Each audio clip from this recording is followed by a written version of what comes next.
Hello guys, this is KC Patel and welcome to teachers factory. Teachers factory के YouTube channel में आप सभी का स्वागत है।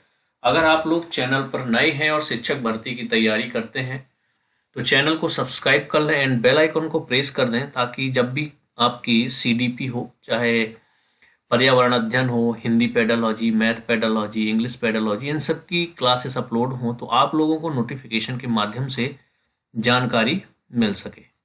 ठीक, तो आपको पता है कि सीडीपी की हमारी क्लासेस लगातार चल रही हैं। Child development and pedagogy, okay, क्या चाइल्ड डेवलपमेंट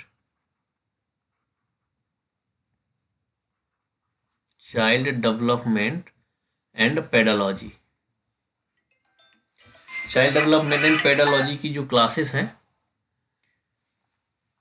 उसकी एक प्लेलिस्ट बनी हुई है आपकी यूट्यूब पर, सीडीपी बाल विकास एवं शिक्षा शास्त्र के नाम से।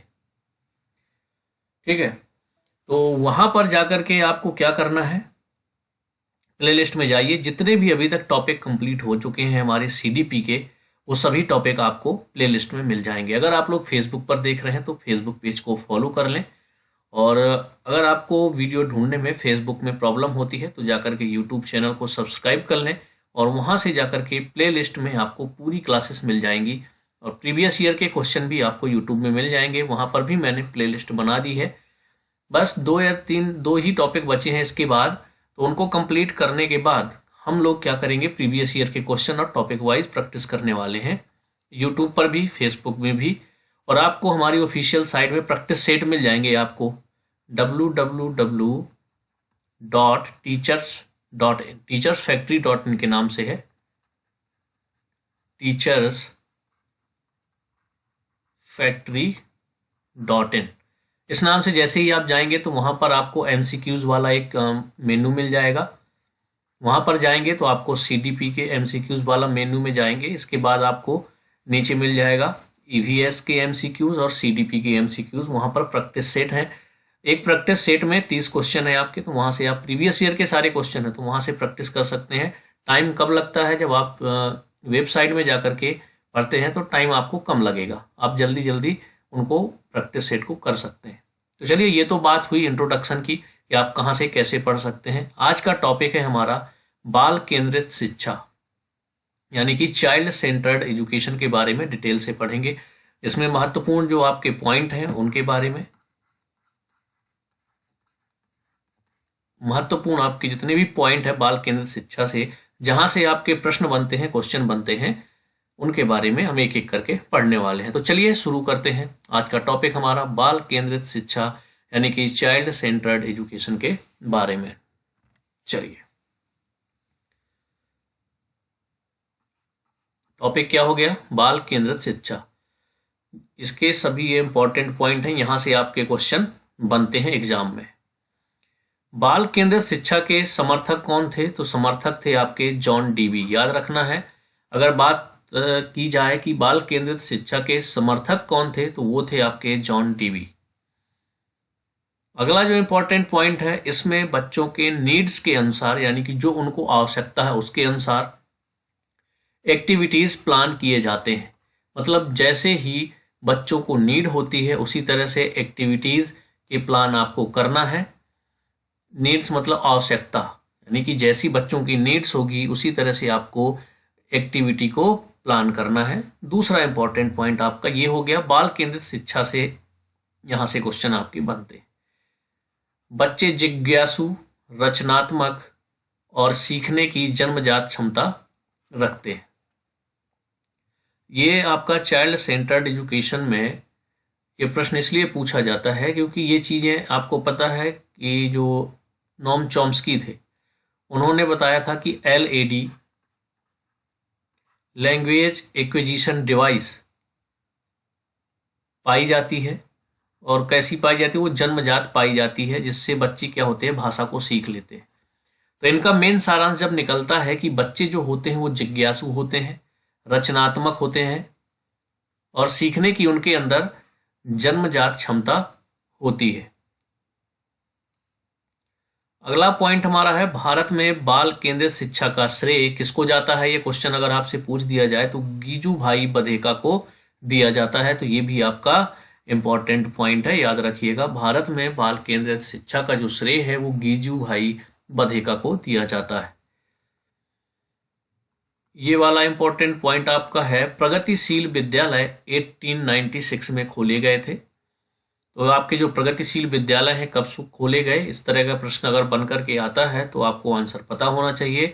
1896 में आपके प्रगतिशील विद्यालय खोले गए थे। चलिए अगली स्लाइड पर चलते हैं।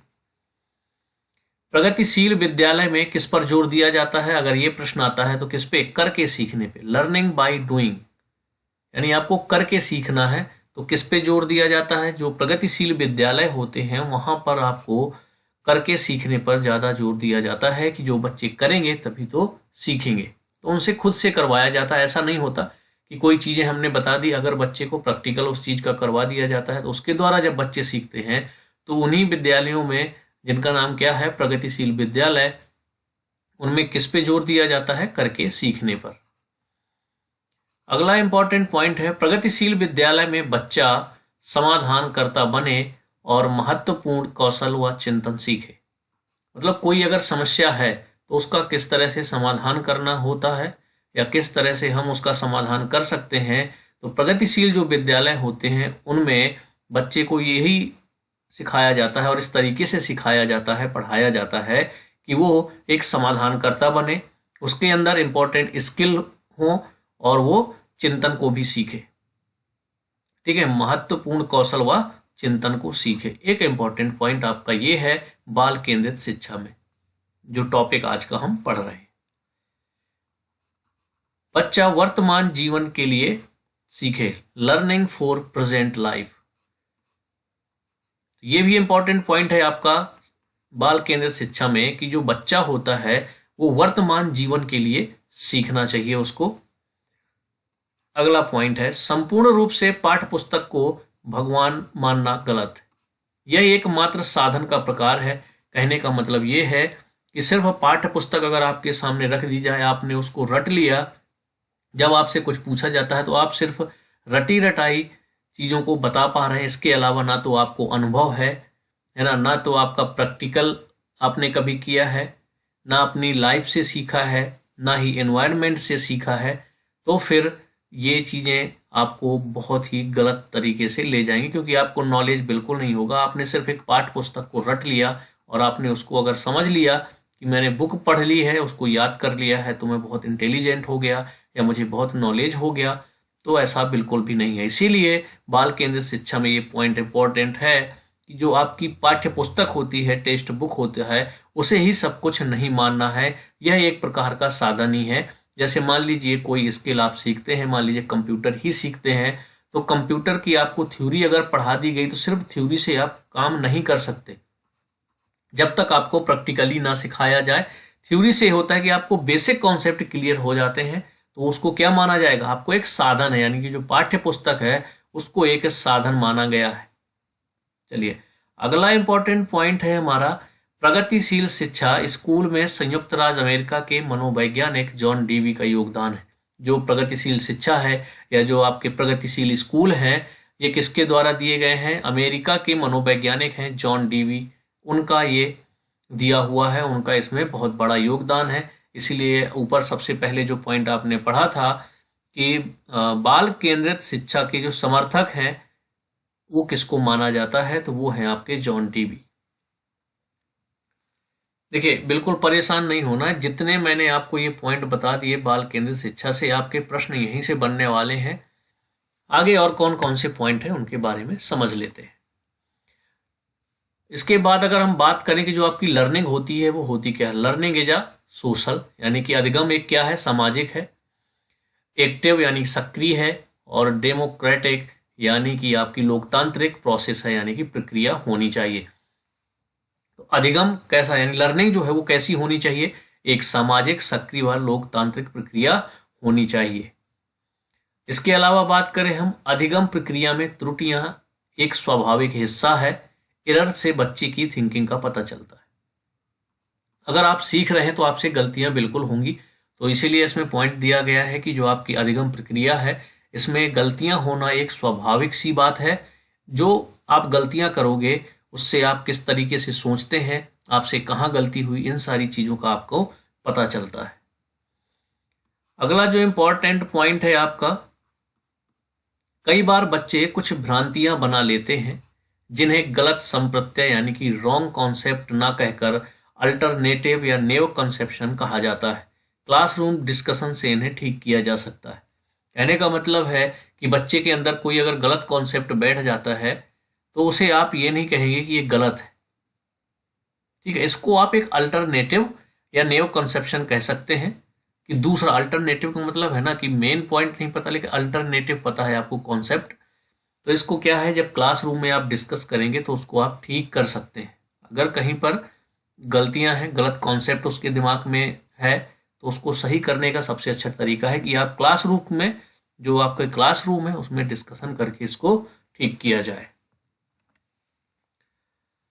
देखिए, अब जॉन डीवी जो है उन्होंने शिक्षा को त्रिध्रुवीय प्रणाली बताया है, यानी कि education is a tripolar process. Education क्या है? एक ट्राइपोलर प्रोसेस है, यानी कि त्रिध्रुवीय प्रणाली बताया गया है। किसके द्वारा बताया गया है? तो जॉन डीवी के द्वारा बताया गया है। ये भी आपका प्रश्न बन सकता है कि education is a tripolar process, ये किसके द्वारा बताया गया है या किसने कहा है? तो आंसर आपका हो जाएगा जॉन डीवी। अब वो कौन कौन से पिलर हैं जिसको त्रिध्रुवीय बताया गया है? तो कौन से वो ध्रुव हैं? 3। पहला आपका शिक्षक है, जो एक स्वतंत्र चर है, यह डिपेंडेंट नहीं है किसी के ऊपर, ठीक है। इसके बाद हम बालक की बात करें तो बालक क्या होता है? ये एक आश्रित चर है, यानी डिपेंडेंट होता है किसके ऊपर? शिक्षक के ऊपर। और आपका जो पाठ्यक्रम हो गया, ये मध्यस्थ चर है। करिकुलम की बात करें तो ये आपका मध्यस्थ चर है।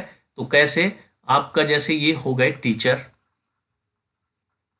टीचर आपके इंडिपेंडेंट यानी कि स्वतंत्र चर हो गए। मध्यस्थ चर आपका हो जाएगा पाठ्यक्रम। क्या हो जाएगा? पाठ्यक्रम हो जाएगा।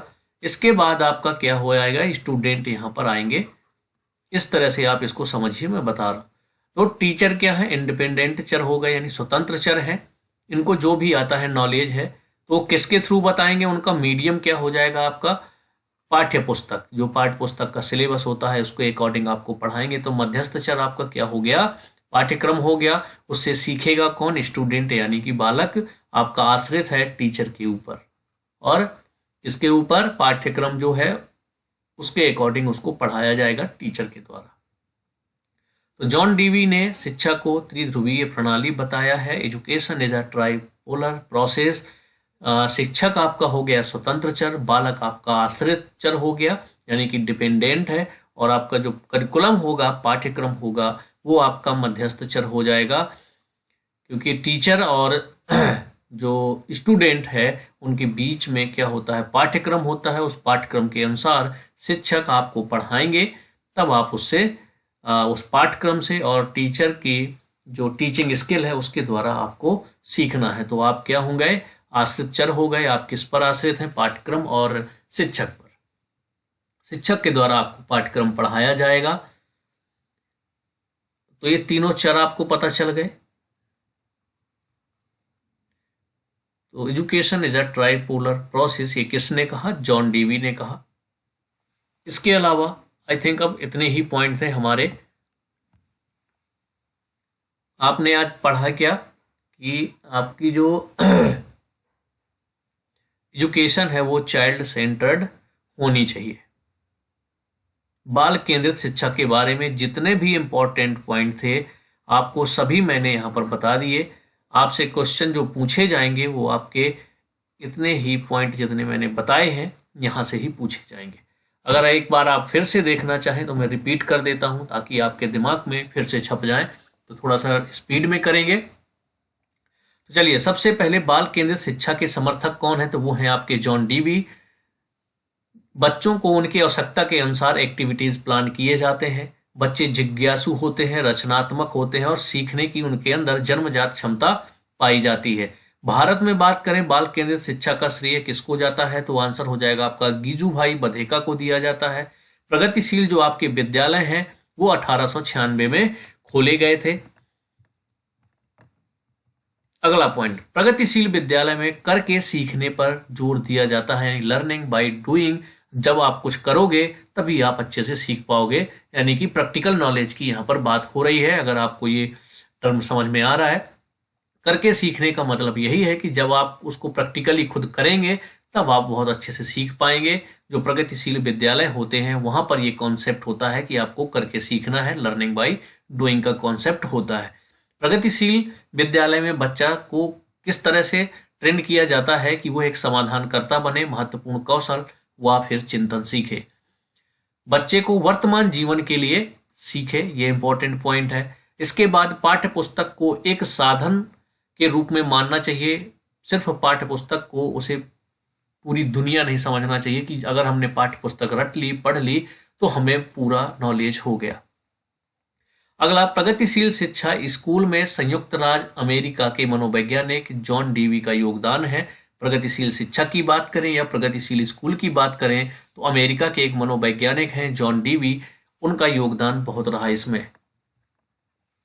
अगला जो आपका पॉइंट है वो है अधिगम एक सामाजिक, सक्रिय और लोकतांत्रिक प्रक्रिया होनी चाहिए।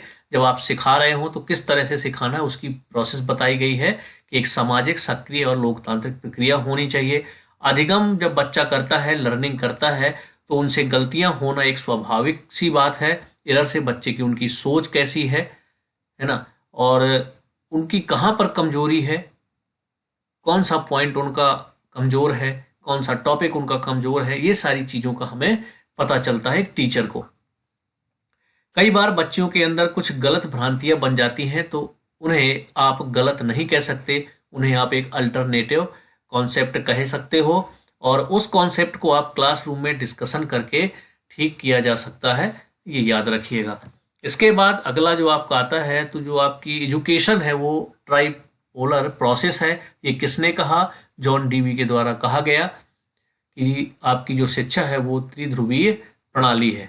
अब वो त्रिध्रुवीय प्रणाली में कौन कौन से आपके पोलर हैं, मेन कैरेक्टर हैं, तो वो है आपके एक टीचर जो आपका स्वतंत्र चर है, वो किसी पर निर्भर नहीं है। दूसरा आपका बालक जो कि डिपेंडेंट है यानी कि आश्रित चर है टीचर और करिकुलम में यानी कि पाठ्यक्रम पे। तीसरा है आपका पाठ्यक्रम। तो टीचर क्या करता है? टीचर पाठ्यक्रम के अकॉर्डिंग स्टूडेंट को पढ़ाएगा। तो मध्यस्थ चर आपका क्या हो गया? जैसे सिलेबस है ना, जो भी आपका होगा पाठ्यक्रम में उसके हिसाब से आपको टीचर पढ़ाएगा। तो बच्चे क्या हो गए? आश्रित चर हो गए, शिक्षक आपके इंडिपेंडेंट यानी स्वतंत्र चर, और आपका जो पाठ्यक्रम है, करिकुलम है, वो आपका मध्यस्थ चर हो गया। चलिए, हमने फास्ट तरीके से रिवीजन कर लिया। अगर आप लोगों को वीडियो पसंद आ रहा है तो इसे लाइक करें और जितने भी आपके फ्रेंड लोग हैं उन तक इस वीडियो को शेयर कर दें। अगर आप लोगों को वीडियो अच्छा लगता है तो आपको लाइक जरूर कर देना है। कमेंट्स में एक प्यारा सा कमेंट छोड़ देना है कि आपको ये वीडियो कैसी लगी। अगर आप ये कर देते हैं तो हमें भी अंदर से मोटिवेशन मिलता है कि जो हम मेहनत कर रहे हैं, जो मैं आपको पढ़ा रहा हूँ, वो आपको समझ में आ रहा है। तो चलिए मिलेंगे हम लोग नेक्स्ट वीडियो में।